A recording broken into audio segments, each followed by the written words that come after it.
You are listening to the Life Coach School podcast with Brooke Castillo, episode number 458. Welcome to the Life Coach School podcast, where it's all about real clients, real problems, and real coaching. And now, your host, Master Coach Instructor, Brooke Castillo. Hello, my friends. And my friend. One of my best friends is here today. Moni, hi, say hello. Hi. So happy to be here, truly. I am so excited to have Moni on the podcast to talk about self-discipline. Moni's going to tell you, actually, why don't you tell them a little bit about how smart you are? I don't even know where to go with this question, but Brooke Castillo thinks I'm smart because I'm educated, but I'm smart because I'm her friend, truly. That's right. But Tell us a little bit about like your history and how you got into coaching. Okay, well, I'm going to try to keep it short because I can geek out on it. But I grew up in Bulgaria during communism and came to the US at 17 for college. I went to law school in Chicago at Northwestern and practiced law, big law for a number of years and didn't love it. Wasn't quite sure what to do next. So the obvious choice was to get more education. So I got my MBA at Oxford and did coaching. At the time it was called professional development, but it was truly coaching for lawyers inside law firms until I decided that I wanted to leave the law and New York City and kind of do another change. Didn't quite know what to do at the time. So I traveled the world for about a year and landed in Austin, got a job at Google, complete change of pace. And wasn't truly happy. Like there were other things at the time happening in my life, but I really wanted the independence of having my own business and got certified through IPEC. And I thought I wanted to do leadership coaching.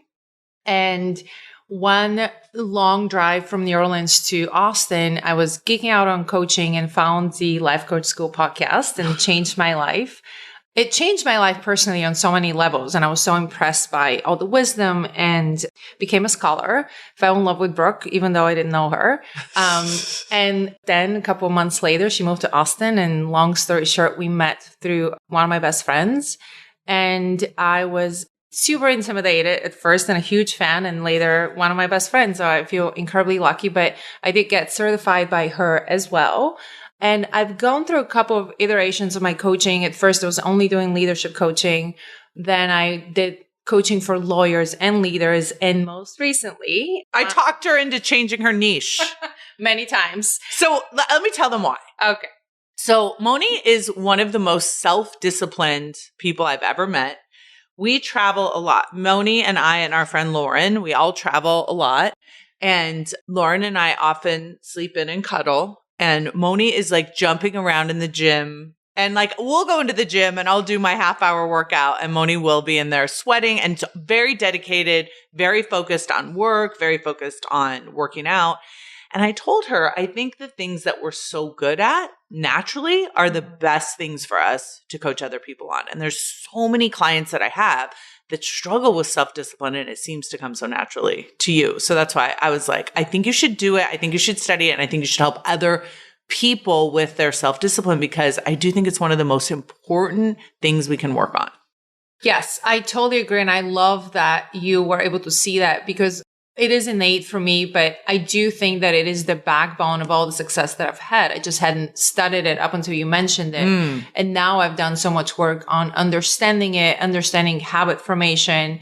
And what's interesting is that a lot of my clients come to me and they're really disciplined in so many things. And yet there's that one thing that they lack, that one area. Yeah. So it's not that if you're self-disciplined, you could be good at all things in your life. And if you're not self-disciplined, you lack complete self-discipline. Usually most folks are successful in so many things, and yet there's that one or two things that they're unable to apply their other self-discipline skill to. And so that's where I'm able to help them understand what is it about these other areas that you can take the analogy and apply to this other skill. So I really enjoy that. And I love the science behind it. I geek out on all of that. So I've been super, super happy with this new niche. I'm so excited. So when I was thinking about this and preparing for it, one of the things that I believe self-discipline comes from is self-awareness and self-love.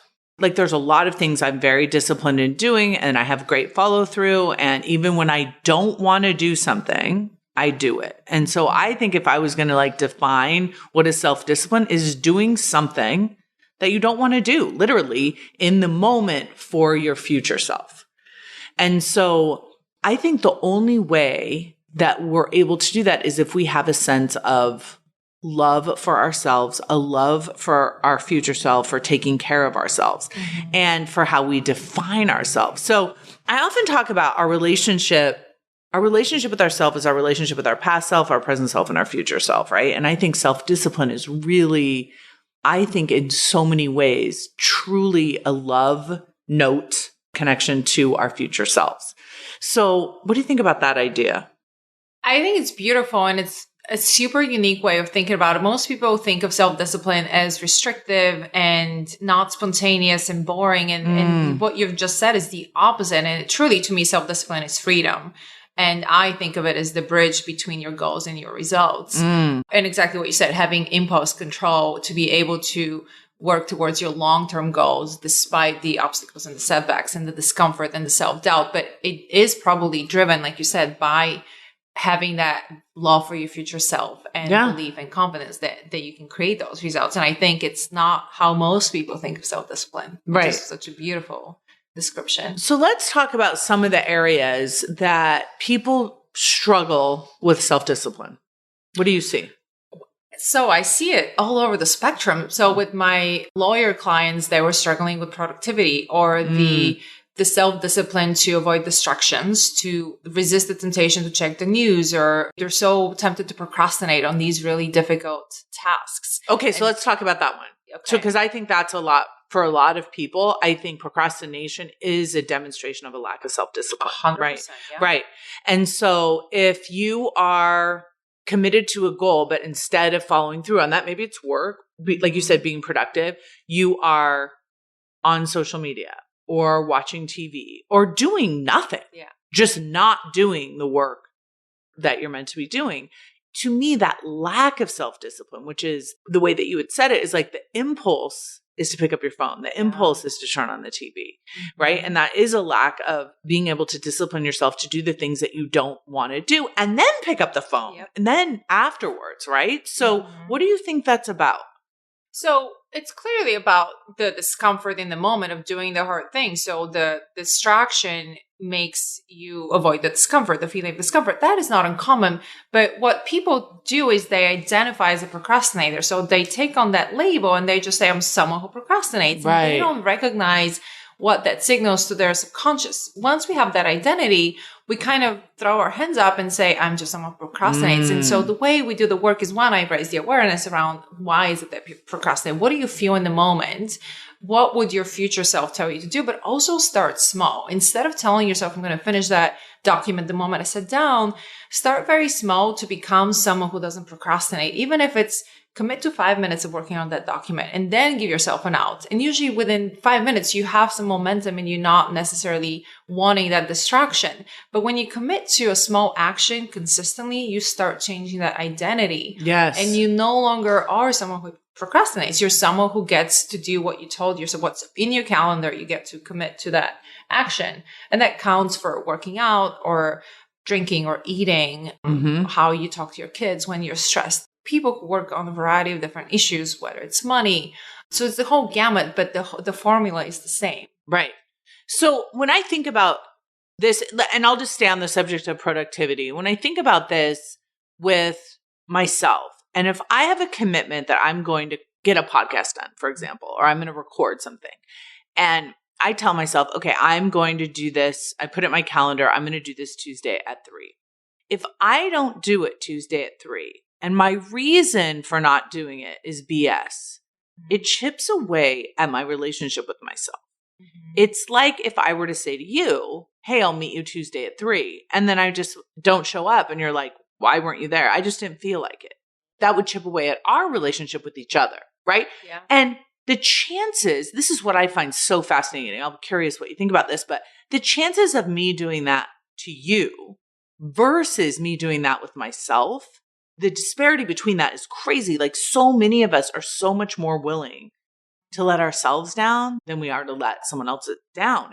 And I think what you're saying, when you start getting the identity of someone that doesn't have a lot of self-discipline, that's like a insult to yourself. Yeah, that is so true. And so there's 2 points that I studied that I want to make here. One is decide your excuses ahead of time. So the goal of the self-discipline is progress. It's not perfection. There will be times when things come up that you want to allow to detract you from the planned action. So in your case, you not feeling doing a podcast, hopefully is not an allowable excuse, but your son needing to go to the emergency room hopefully is. But if you decide your excuses ahead of time, you don't have to make a decision in the moment. You still trust yourself. Okay, here's something that's happening that I've decided I want to allow as an excuse. So in the case of productivity, for example, you can say, my child needing to go to the emergency room is something I definitely want to allow to detract me from working on this document.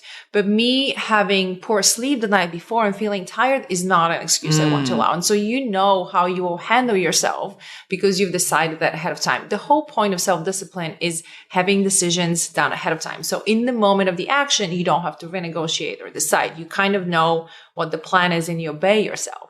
But the second point you made is really interesting. There's so much research done on people who honor obligations to others, but not to themselves. And that's a personality trait called obliger. And this is really good to understand. Like there's 4 personality traits and we are all fit into one of them. So once you know which one you are, you can work around that propensity to make it easier for you to obey yourself. So if you're someone who honors obligations to others, but not to yourself, you really want to create external accountability for the things that you want to do for yourself. So simplest example is always weight loss because we all understand it. And so if you want to go to the gym, but you know that you can easily bail on yourself, you make sure that either there's someone waiting for you, whether it's a trainer that you pay a lot of money or a friend that you don't want to disappoint, or there's a cancellation fee for you not showing something that there's a cost attached or someone else being disappointed or relying on you that makes you honor your action because that's just the personality trait that you have. You're much more likely to take action for others, but you don't mind disappointing yourself. So how do you counteract that? By getting that external accountability. But, and also, and as you're saying that, I'm like, that might be a good temporary fix, but I think ultimately too, you want to be a person right? That like you want to be obliging yourself. You want to be honoring your own commitment. It's like, if you think about it, the most important person to honor the truth to is yourself, but you're letting yourself off the hook. It's like, oh, it's no big deal. This doesn't matter. It's almost like you don't matter. That goal doesn't matter. That thing you wanted to do, you weren't going to be able to do it anyway. You might as well just, and so I think what you said is like really interesting. I think when people think about self-discipline and they think about doing a bunch of stuff they don't want to do, they forget because this is how you have to think about it, right? You're doing stuff you don't want to do in the moment, but it is stuff you ultimately want for yourself, right? And that's the balance between our 2 brains. It is self-respect. So you either to make the choice of self-respect or regret. And so what you say is so beautiful. Very few people associate self-discipline with self-love and self-confidence, but truly it is. And the one thing that you said is so detrimental to think, well, if I skip a workout today, it's not going to matter. If I eat that one cookie today, it's not going to matter.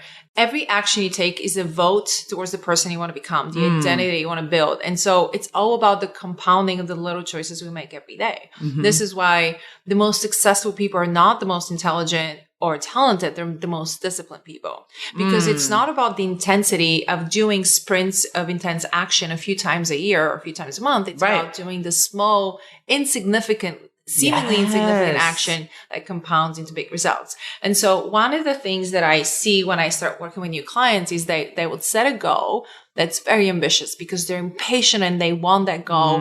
And when I talk to them about starting small, they're like, that's not going to matter. That's not going to make a difference. So they set a goal based on what they can do on their best day. But inevitably, they're going to fail because we don't have best days all the time. And then they lose that stamina and faith and give up. So my advice is start with what you can do on your worst day.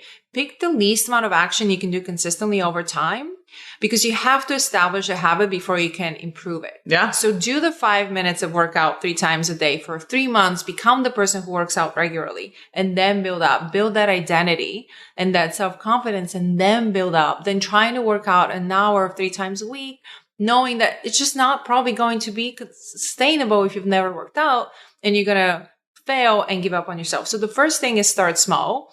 Pick the least amount of action you can consistently do without quitting. And the second thing is don't miss twice. If you, for some reason, have a reason to have an excuse and allow it, pick up the next day and start right away. You don't want to miss twice, because if you think about looking back at the end of the year, those few misses are not going to matter. But if you miss on a Monday and you wait the whole week because you're all about black or white thinking, and you give up and you self-sabotage the whole week, that is really going to compound into lack of action. And then the other thing that I think is helpful is to reduce the scope, but stick to the schedule. Again, if you are planning to work out 30 minutes a day, 3 times a week, and one day you don't have 30 minutes, you don't just say, well, screw it, I can't work out. You do 5 minutes, whether it's 5 squats and 5 push-ups and 5 minutes walking around the block. That keeps to the schedule, even though the scope is reduced, because again, you become someone who trusts in yourself, and you're building that identity of someone who does it regularly, even if it's not the intended amount of time. This is so interesting, because 100 years ago, when I was just doing weight loss coaching, I had this concept in my book called the minimum baseline was the name of it. Yes. And I would tell everyone, it's very similar to this idea. I would tell everyone, just go for a walk 5 minutes a day. And people would say to me, that's not going to make a difference in my weight. Mm-hmm. And they're right. It's probably not going to make a difference in your weight. But the issue isn't the 5 minutes of walking, it's the commitment and honoring it, and the commitment and honoring it. And one of the things that I notice is that we have to give ourselves credit even for those little things, right? So it's like when my clients would go out and they would just walk for 5 minutes, or I had clients that would just go to the gym, get on the treadmill for 5 minutes and come back. And it was easy in the sense that they weren't out of breath, but it was hard to fit it in their schedule, develop that, and then celebrate that they're doing it. And I can't even tell you how many clients I had that started at 5 and then got to 10 and then became like legitimately people that like went to the gym and worked out. Yeah. And so I think there's something that you have to understand in your own brain, that it's not about this isn't going to matter. This isn't going to get me the result I want. And the only reason I'm doing this is to get the result I want. You have to remember the reason you're not getting the result you want is because you're not honoring your commitment, not because you're not working out. Yes. And so if you can honor a 5-minute commitment, then build on that, I think that is so important. Yeah. The beautiful thing is that the science behind this is staggering. Yeah. And that is spot on. I don't know if you just came up with it and now it's just been backed up by science, but that is 100% true. And the other thing that's interesting is the confusion between willpower and discipline. And you talk a lot about this too in many of your podcasts, but we can't white knuckle our way to a habit, to a result. We can't rely on willpower, not because willpower isn't great, but it's finite. Yeah. And so in every day you have a limited amount of willpower. And so if you're waiting to use willpower to get yourself to the gym or to resist that second glass of wine, half the time at least, you're not going to have any willpower left by the time you're making that choice. Mm-hmm. So you have to create the self-discipline. You have to create that rule ahead of time so you don't have to make a decision. You don't have to rely on willpower. You just know that that's the plan and that's what you do. Otherwise, you've had a long day at work, you're home, and the last thing you want to do is go to the gym, or you're stressed and you yell at your kids because you have no willpower left. So I don't teach willpower as a way of getting to any of your goals, or motivation for that matter, because I like to say that motivation starts the goal, but self-discipline finishes it. Mm-hmm. Because you can't. So what is the difference? How would you describe the difference between willpower and self-discipline?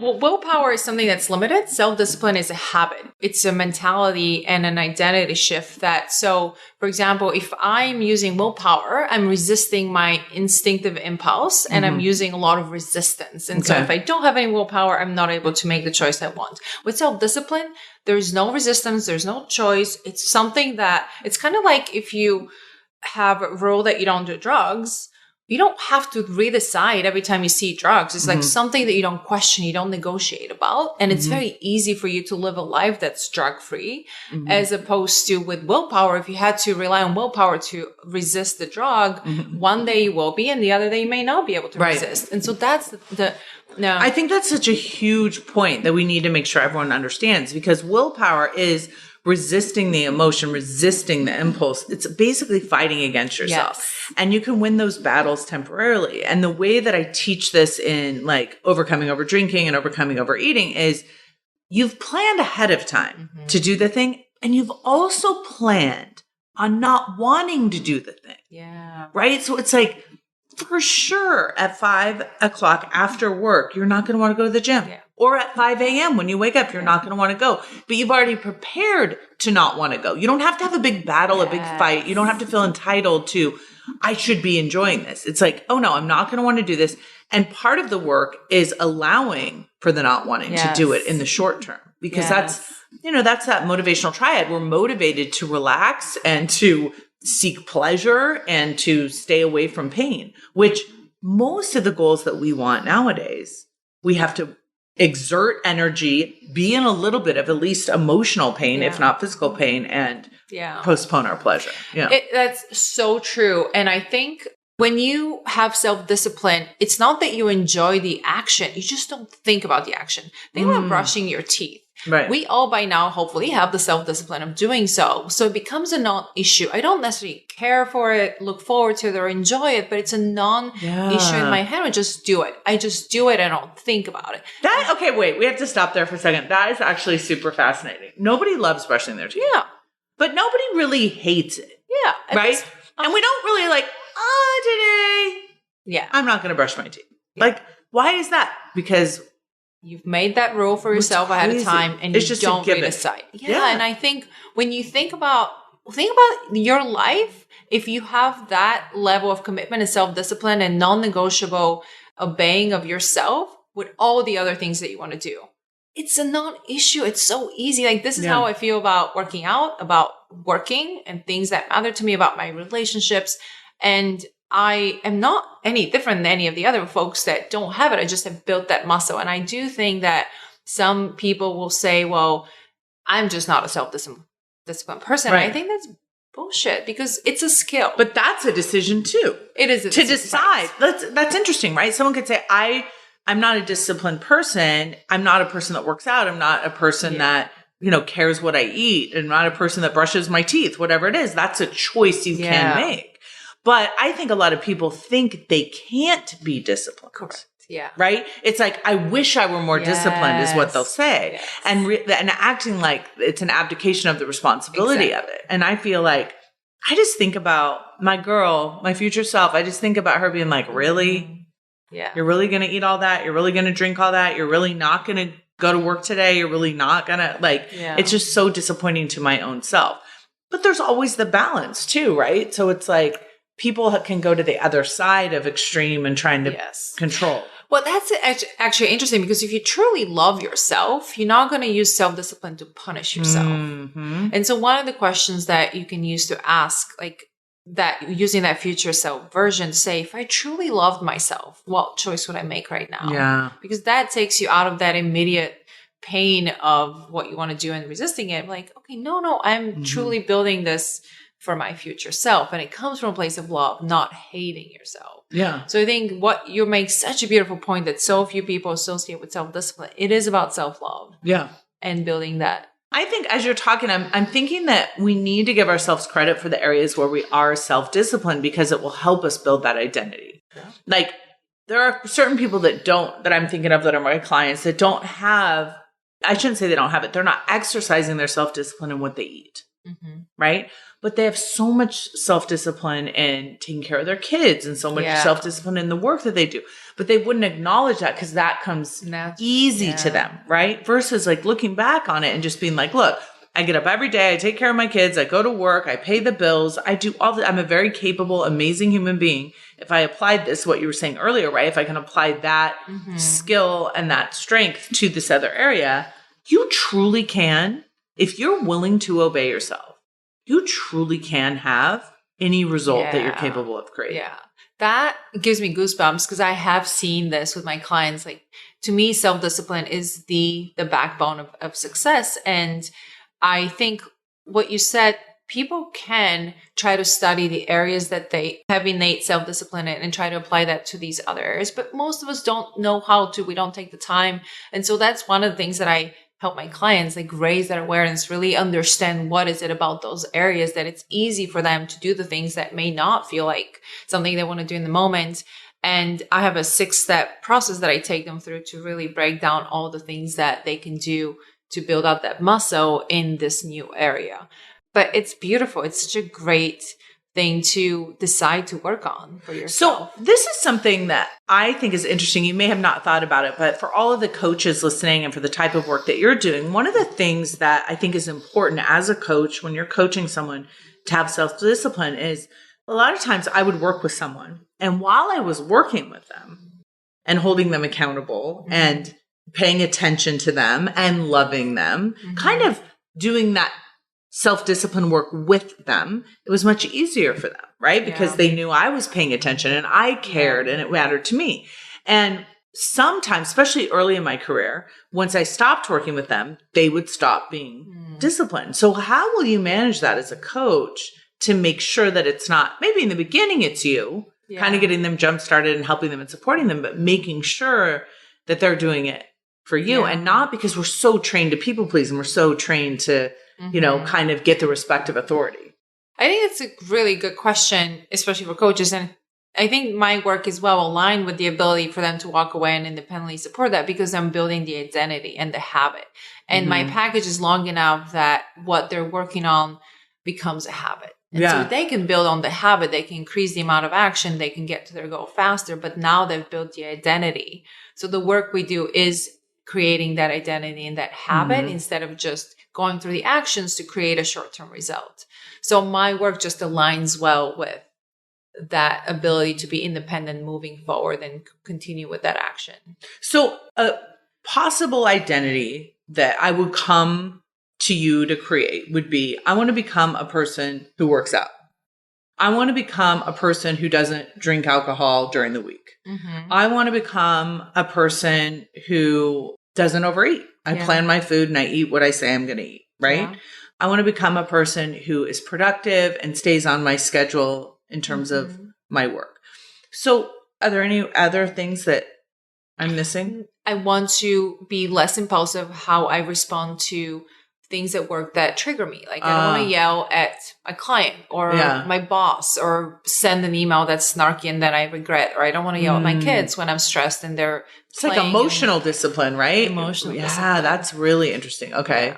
But all of these, and it's whatever you're working on could fall into that category. Yeah, I want to run a marathon. Yeah. I want to create a podcast. I'll give you an interesting example with myself, actually. I was thinking about this because I don't think about self-discipline much, but as I was thinking about today, I'm like, when was the last time I had something new, relatively new in my life that I wanted to apply? And for people who know me, I love sweets. I grew up eating cake for breakfast, and I have never had struggled with my weight. And so it was never an issue that I wanted to think about. But when I turned 40, there's a lot of Alzheimer in my family. So I thought, okay, I really want to be mindful of the amount of sugar I consume, not for physical reasons, but because of brain health. And so I decided I will only have sweets twice a week. Okay. And it's something that I'd never had to do. And I decided that's it. And so now I still feel incredibly flexible with this rule, but let's just say I have a birthday on a Monday and a date on Tuesday. I'm going to use up those 2 times for dessert, and then the rest of the week I don't have it. Yeah. It's not a big deal. I just have that freedom to decide when am I going to use those 2 times. But what if like on Thursday, like you come over here and I've made a cake. This is fun. This is never, ever am I going to make a cake. But let's say I've made it. Hypotheticals that never. Let's say I've made a cake and I'm like, hey. Yeah. And you've made this rule and you want to stick to it. Like, how do you handle that? It's a non-issue. I know that I'm not going to have cake and I can focus on the conversation because in the moment I'm relaxed. There's no decision to be made. You're not like struggling. You're not having to use willpower. You're not stressed about it. You're like, oh no, it's a non-cake day. That's just it. Right? 100%. And you've heard me say that. Oh my gosh. It's so crazy. I watch this happen with my mother-in-law. I've talked a lot about her on the podcast. My ex-husband's mom, we took care of her when she was dying. And the whole time I knew her whole life, she was trying to quit smoking. Oh. And she smoked all the time. She was trying to quit smoking and she just couldn't. She'd always be making all these attempts and all these efforts. And no one really believed her when she said she was going to stop smoking because she always said she was going to stop smoking. But we went to the doctor and she got diagnosed with multiple myeloma, which is cancer. And she never even brought up the idea of smoking again after that day. She never smoked another cigarette, never brought it up again. It was not difficult for her to quit. It was the craziest thing to watch. If you've ever seen The Power of a Thought, that was it. She's like, I don't want to die. and she knew that smoking could be contributing to that cancer, she just never smoked again. And so I think a lot of times we tell ourselves, oh, it's hard not to have sweets. It's hard not to drink. It's hard. But it's only hard because of the story we tell ourselves about it. If we just say, listen, sweets twice a week, that's it. It's not negotiable. And the best thing about that, and I know this from quitting drinking when I was not drinking at all, is like, if there's no negotiation, there's no pain. That's what you're just like, this is just what it is. This is the rule.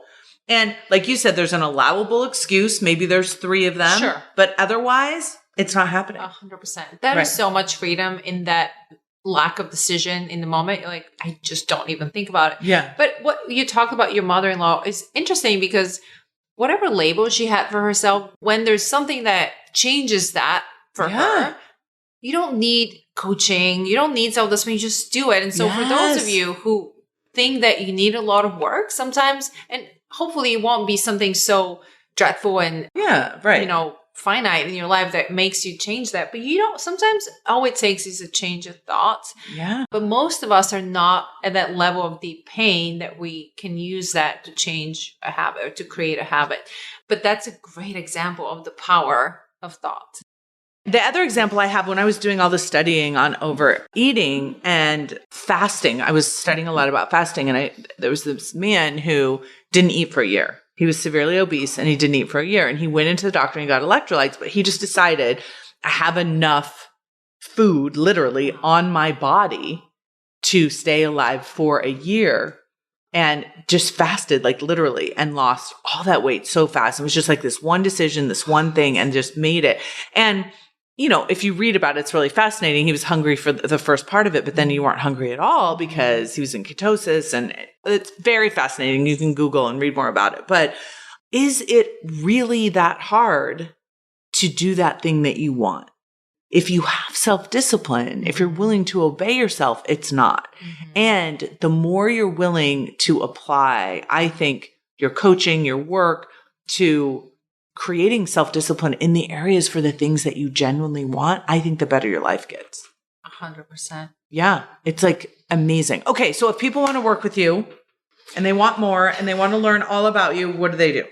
Well, there's a couple ways you can find me. I'm pretty active on LinkedIn under Monica Levi, Levi, Instagram, The Self-Discipline Coach, and my website, monicalevicoaching.com. And I usually do a free consult to see if we're a good fit. And that's it. Yeah. So someone could come to you and basically have, this is who I want to become. This is a result I want to create. Yes. And it seems too hard right now. Yeah. Yeah. 100%. And you could help them get to the place where they see it as literally not even hard or easy. This is just who I am. It just is. Yeah. So good. Oh my God, friend. Thank you so much for coming on. Thanks for having me. That was very fun. You guys check out Moni, as we call her, but you have to look her up at Monica Levi. What's coaching? Coaching.com. Have a beautiful week, everyone. Stay very self-disciplined for your future selves. All right, my friends. Talk soon. Bye. Hey, if you enjoy listening to this podcast, you have to come check out Self-Coaching Scholars. It's my monthly coaching program where we take all this material and we apply it. We take it to the next level and we study it. Join me over at thelifecoachschool.com/join. Make sure you type in the THE lifecoachschool.com/join. I'd love to have you join me in Self-Coaching Scholars. See you there.